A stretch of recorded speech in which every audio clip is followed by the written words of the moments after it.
สำรวจโดยน้ำดื่มตราสิงห์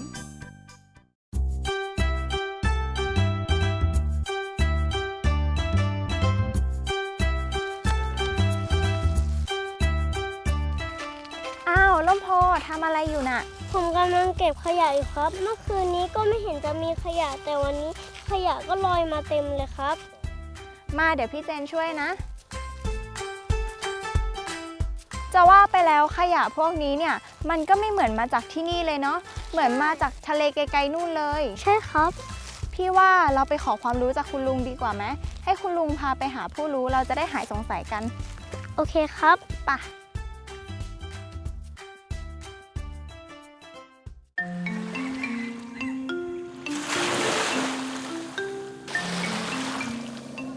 คุณป้าสมศรีครับเด็กๆ2 คนเขาถามผมว่าขยะตามชายหาดที่เราเห็นพวกนี้มันมาจากไหนแล้วมันมาได้อย่างไรนั่นสิคะเป็นขยะที่คนบนเกาะทิ้งเองหรือว่ามันพัดมาจากที่อื่นคะขยะเนี่ยส่วนมากลอยมาจากทะเลและก็อีกส่วนหนึ่งของ 10% เนี่ยอาจจะทิ้งกันด้วยในชุมชนด้วยค่ะเพราะว่าขยะเนี่ยต้องมีที่มาที่ไปไม่ใช่ว่าขยะเกิดจากน้ำทะเลอยู่แล้วต้องมีการทิ้งและการทิ้งตรงนี้ก็มั่นใจได้เลยว่าส่วนมากจะเป็นพวกเราก็คือคนไทยด้วยกันนี่แหละค่ะที่ไม่ได้ใส่ใจในเรื่องของการจัดการขยะเห็นทะเลเหมือนกับเห็นถังขยะแล้วมันลอยมาจากไหนขยะทางทะเลมาจากเกาะแก่งต่างๆมีเรือมันบรรทุกขยะแล้วใส่ถุงดำทีนี้บางจุดขยะที่ตั้งอยู่มันก็หล่นลงทะเลก็ลงไปสู่ในน้ำพอลงไปสู่ในน้ำก็ลงไปที่ลึกระหว่างพื้นทรายกับพื้นน้ำทีนี้พอ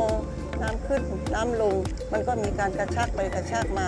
ในขยะที่มากแล้วก็พากันมาตามกระแสลมก็เคยขึ้นชายหาดบางส่วนก็ยังอยู่ในท้องทะเลแล้วคุณป้าครับเมื่อมีขยะที่ชายห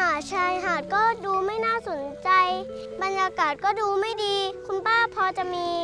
วิธีกำจัดขยะเหล่านี้บ้างไหมครับคนที่จะต้องเข้ามาจัดการก็คือคนที่ทิ้งขยะคนที่ทิ้งขยะเราไม่รู้ว่าจะเป็นใครก็ตามแต่คนในพื้นที่ก็เป็นส่วนหนึ่งที่ทิ้งก็ต้องมาเรียนรู้ในเรื่องของการจัดการขยะทีนี้ในเรื่องของการเรียนรู้เราต้องมารู้ว่าขยะนี่มีขยะอะไรบ้างขยะไหนที่เป็นขยะรีไซเคิลสร้างเป็นมูลค่าที่จะนำไปขายได้ขยะไหนที่เราจะต้องจัดการในเรื่องของการที่ว่าจะต้องเอาไปฝังกลบให้ถูกวิธีตามระบบสุขาภิบาลคุณสมศรีสังเกตไหมครับเราช่วยกันเก็บขยะแยกขยะอย่างไรก็ตามเนี่ยมันก็ไม่ชนะสักทีนึงยิ่งเราเก็บไม่ว่าจะเป็นริมชายหาดหรือว่า2 ข้างถนนเราจะจัดโครงการกี่ครั้งพิกนิ่งเดย์หรือรณรงค์ในเรื่องของการจัดขยะแล้วทำไมมันมีขึ้นอีกเราเก็บแล้วทำไมมีขึ้นอีกการเก็บขยะนี่ไม่ใช่การแก้ปัญหาแล้วคือเราต้องมาแก้ที่คนทิ้งแล้วฉะนั้นปัญหาของขยะนี่อยู่ที่คนทิ้งไม่ใช่อยู่ที่ปลายเหตุคือคนเก็บถ้าเราเก็บอยู่อย่างเดียวขยะมันก็จะไม่หมดเพราะเราไม่ได้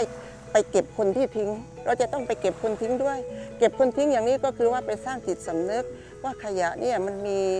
โทษของมันยังไงในเรื่องของการพัฒนาประเทศและหมู่บ้านชุมชนและมันเป็นอันตรายเกี่ยวข้องกับสิ่งใดบ้างเราต้องมาเรียนรู้แล้วก็ต้องให้ความรู้กับคนที่ทิ้งขยะและเด็กๆรู้หรือเปล่าอย่างขยะที่ลุงถือเนี่ยมันอายุมากกว่าคนซะอีกโอ้โหจริงเหรอคะจริงสิครับเพราะว่าขวดอย่างนี้เนี่ยกว่าจะย่อยสลายได้เนี่ยมันใช้เวลารู้ไหมว่ากี่ปีประมาณ200 ปีหรือเปล่าคะคุณลุง450 ปีโอ้โหจริงเหรอครับจริงสิมันกว่าจะย่อยสลายได้เนี่ยเท่ากับว่าเป็นมรดกบาปของพวกคนทิ้งเลยจะผ่านลูกผ่านหลานผ่านเหลนไปอีกกี่หลานไม่รู้กว่ามันจะย่อยสลายได้แล้วอย่างโฟมอย่างเงี้ยคะใช้เวลาย่อยสลายนานไหมคะไม่ว่าจะเป็นโฟมหรือว่าเป็นถุงจากกี่วันจากกี่ปีลืมตาขึ้นมาก็เห็นอยู่ในสภาพที่เหมือนเดิมเหมือนกับว่าอยู่คู่เราไปชั่วนิรันดร์เพราะว่ายังไม่รู้เลยว่าจะมีวิธีจัดการยังไงโอ้โหถ้าใช้เวลานานมากขนาดนี้เจในฐานะคนรุ่นใหม่ก็อยากจะช่วยลดปริมาณขยะลงค่ะถ้าล่มโพรู้อย่างนี้ล่มโพจะช่วยเก็บขยะแล้วดูแลสิ่งแวดล้อมเป็นอย่างดีครับ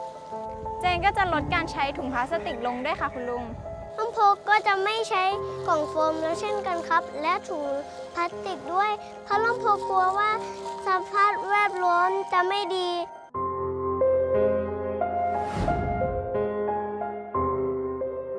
แล้วคนที่มาเที่ยวทะเลก็ต้องว่ายน้ำกับขยะดูไม่ดีเลยนะครับ